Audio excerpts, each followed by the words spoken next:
Hi, இன்றைய special Andhra கடலைப்பருப்பு கார சட்னி.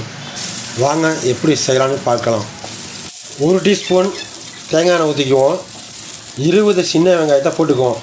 லைட்டாக வதங்கின பிறகு 2 டீஸ்பூன் கடலைப்பருப்பு போட்டுக்குவோம். போட்டுவிட்டு கடலைப்பருப்பு கலர் சேஞ்சர் ஆறு லைட்டாக வதக்கிக்குவோம்.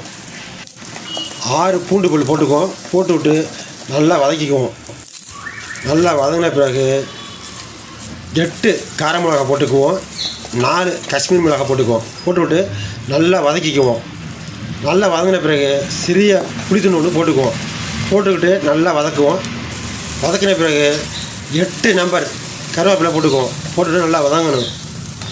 எல்லாம் வதங்கின பிறகு 2 தக்காளி கட் பண்ணதை போட்டுக்குவோம். போட்டுவிட்டு நமக்கு தேவையான அளவு உப்பு போட்டுக்குவோம். போட்டுவிட்டு நல்லா ஒரு நல்லா வதக்கிக்குவோம். நல்லா வதங்கணும்.